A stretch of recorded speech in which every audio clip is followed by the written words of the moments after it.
Okay, so Yes. Joe Reitman, welcome again to Comic Con, and especially to Comic Con to Business, the new section of these events. You've Thank been, you've been on San Diego? To different Comic Cons, you mean? Yeah. I've been to San Diego and I've been to New York. Yeah. So I was San Diego this year. San Diego was crazy. I mean, there's obviously hundreds of thousands of people. It takes over the whole town, and it was packed full of people. All the distributions, all the production houses, everything, everybody was there. Yes, yeah. I mean, anybody involved in any sort of entertainment, ranging from video games to movies and television to comic books, it's obviously an enormous range of things that take place there. Because I've never been there, but the idea I get from all the media is that if you're launching a project, you have to be in San Diego, especially if it is really entertainment or a commercial film. You really need to be there to have certain impact. Well, I mean, yes, if you're looking to have a kind of like an impact across the United States, you have to go to San Diego if you're in the pop culture universe. Yes, exactly. Yeah. Okay. For one other thing we've been talking, because this is more dedicated to companies and to brands, Right. is how much are the brands present in San Diego, in the Comic Con? For example, if you have, you usually have a lot of movies that goes with brands, the brands appear on the movies. Are the brands involved in San Diego? Do you have them there? Well, the networks are deeply involved. Mm-hmm. You know, Sci-Fi took over an enormous portion of the San Diego Comic Con, and not only inside of the Comic Con, but they had a headquarters and they took over like an entire area outside of the Comic Con. In San Diego, it's interesting because you have the convention center, which is obviously the Comic Con, and then pretty much brands will kind of go out beyond that as well. So beyond that building, they'll build tents and they'll take over areas and they'll build experiences outside of the Comic Con as well. So it expands beyond even the space. The area around it for miles is kind of like engulfed by the entire Comic Con. So what kind of brands are usually present? You know, like, for example, Coca-Cola or Pepsi or... Well, there's There's much a specific less. target, or do you have pretty much everything? I mean, you know, the thing is like those brands that you're talking about as far as the product brands, not as much involved in the Comic Con. Networks in the U.S. take over large portions, you know, and not only networks, but there's also individual films, TV, like they do here, like the Viking Room, right? That they're building, for example, this year, is a cool experience. People feel like they can kind of like go in and experience that, but they will have a much bigger element in San Diego. They will actually try to take over. They'll build an entire escape room based on if Prison Break was there, they would build an escape room that would be very high tech. They'll probably put the actors in it as well. Right, surprise you, of course. And then they also there's a huge video game component there, massive, which is getting bigger here every year as well. The esports element is taking over. That's a huge thing here, but that's a very big thing. Yeah, it's expected because most video games nowadays they have bigger budgets than films. Yeah, now they do, of course. And the stars show up and they promote those things as well. And obviously because it's San Diego, it's much easier to bring a tremendous amount of talent down to Comic-Con because they have to drive 2 hours from LA, a lot of people. Okay. So there's a tremendous amount of celebrities that take place over the days of the Comic-Con there as well. And the Artist Alley is an entire floor of artists. So it's an enormous event. But as far as branding goes, the branding element is not the same. Like there aren't really Coca-Cola elements. There's much more network-based, and then if you kind of like deal with, it's usually film. It's usually that kind of base. They don't really have a lot of brands. Even in cases that, for example, brands show up in the movies and they are actually having them there, they don't participate that much on. No, there. not so much. In New York, is the same. Yeah, I didn't see any in New York. None. You know, there's a tremendous amount of, let's say, like figurine and like Funko, which is a big Funko Pop. They're everywhere. Everywhere. Impressive. Yeah, in LA and in San Diego, Funko is not only there, but the line for Funko is outrageous. Like, you know, you need to get tickets a day in advance to be able to just get in line to get a Funko Okay. toy. Yeah, and they pass them out in the morning, or you have to register online. And the same thing with like the video game experience at both of these things too. If you want to play the new Star Wars game, you need to go online and register for a time to be able to play, or you're not going to get in at all. So that's the We're big talking thing. about a lot of people. This is the difference between those places and Portugal, for example. Right. From the start is the amount of population there course. is around there. Yeah, I mean, you know, So- this event has a lot of people, but San Diego has over, and New York have over 250,000 people show up at each, and that's a lot of people. Yeah, that's too many. It's a sea of people. It is a hard thing to move around. Yeah. It is. So, being around with those events, special example, how do you feel about what's been doing here in Portugal? We've been here from since the start. Yeah. Right? Oh, yeah. Been right from the first From day moment one. you've been on board of this project. That's true.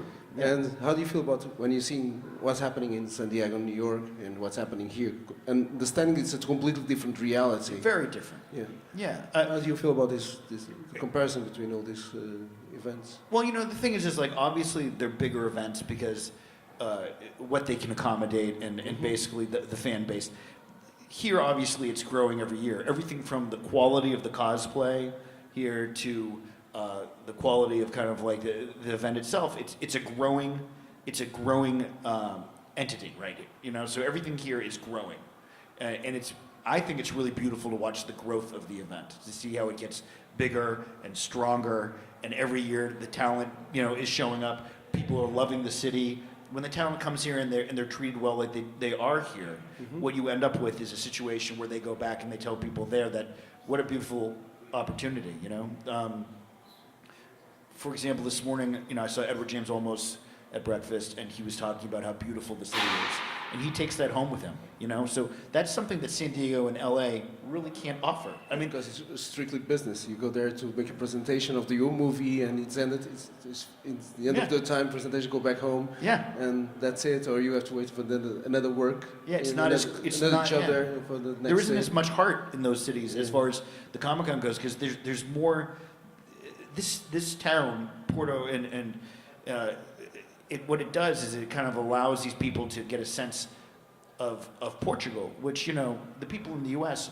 already know New York and L.A. The talent that goes there, it's just business, you know. And here, there's some pleasure involved in it. You know, there's some beauty involved in it that isn't involved in those things, which really makes it special, I think. But I think, you know, on top of that, the other thing that's great about the event here is that in the States, every state has at least one Comic Con. There isn't a state that doesn't have one. And they have horror cons, and then they have Yeah, there's a lot of events. Pretty much every venue has an event. yes, of their you know, own. Monster Palooza, you know, and all of these other events take place. There aren't Even that. more specialized. Yeah, they can, things you want to because get there's so into. many people involved and there's so many people interested that you're flooded with it there, right? And so I feel like even the people who attend the events in LA and New York are a little jaded because they see so many, even though they do love the Comic Cons and they do love seeing the talent and they do like asking the questions. There's a difference in the sense that the people who come to the Comic Con here in Portugal, for one, I feel like because it's so new here, they appreciate it so much more. I think the fans really do. Keep on waiting for the next year to come up, and if they actually follow everything that happens. Right, there's an anticipation Yeah. to it coming up, and there's a passion that's greater because of that build-up, that they really treasure this much more than I think people do in the States, because it means more to them. More taking for granted because they know Yeah. it's always going to be an event around the corner. There's and another one what 3 is weeks. going through. Right, yeah, there'll be another one a couple of kilometers away in a couple of weeks. Yeah. But here, people travel here and they know that it's an event and they treasure it even more so. And I think that's really what's beautiful about the Comic Con here. I really do. So in terms of what you've been seeing here also going back to branding, okay? Yeah. Every year we see more brands here showing up, making brand activations, Right. for example, throughout the time. So I always felt a bit it was what happened there, but what you're saying is it doesn't happen so much, but here brands actually see a good opportunity to be near to the audience and to actually deliver their message and their products and promote themselves. Yes, I mean, I think that's something that's interesting here is that there's a crossover that doesn't really take place as much in the U.S. Because I feel like brands here recognize that there's a chance to reach out to a young audience and kind of like really affect them by appealing to them to something that is specialized, right? A specialized kind of audience. In the U.S., it's kind of blanketed, you know?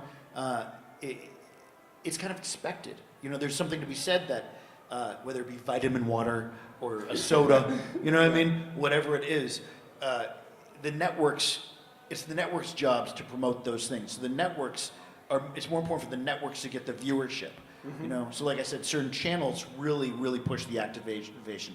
They're the brands that want to get a hold of the Comic-Con audience in the US because they feel like, for one, the audiences are obviously much larger because it's a larger country. That, you know, that's more important that they get the audience. Like the entertainment industry Super Bowl. Right. So it should be more attractive to the brands to be there. Well, you know, when you take a look at, I mean, you think about Portugal as a country. Portugal is smaller than the city of Los Angeles, right? Yeah. The city of LA is larger than this country, right? So a morning show in Los Angeles reaches more people than this entire country does, you know? So it's important for a channel to get those eyeballs because then that's where the money is going to go towards the product, you know? Because they can reach a much larger audience. Because just from one shot, they can get all of them pretty much. Right, and here because I think because you're dealing with a smaller population, it's important that a brand can actually come in and do the same thing that a network does on its own. You know, a brand can sit there and sponsor a YouTube channel or a show, right? Or a brand could go in there and actually sponsor a concert, and for them it affects a good chunk of people because of the size of the country. Opposed to like in the US, because you're reaching hundreds of millions of people.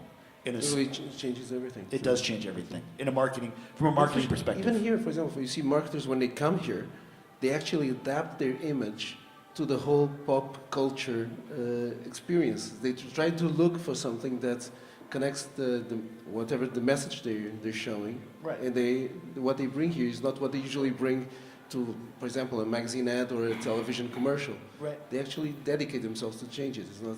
Because here, 50,000, 75,000, 100,000 people is a large chunk of the population. So if you can adapt it by doing that, branding-wise, you're obviously affecting a much larger group per capita than you would in the U.S., right? Instead, in the U.S., and I only use comparison because it makes sense, in the U.S., a network will adapt and change its image because then the products are going to come and kind of go through their concept through the image. Because in the U.S., the channel is the portal to reach the audience. Yes, and here, you don't necessarily need that as much because you can do that directly with the product, I think. No, that's a good question. So I think we're going to be wrapping up for now. All right, okay. I think our audience is going to be else? getting ready for the next person. I don't know if you want to make any questions to Joe Reitman, please. Yeah, or just come up to me afterwards if any of you are interested. Yes, I don't know. There's a young lady, she's blushing a little bit on there, but I think she'll be talking to you afterwards. Yeah. Yeah. Okay, so thank you very much, everybody, being here, and I think we're going to the next guest. Awesome. Okay. Thank you, Thank you everybody. very much.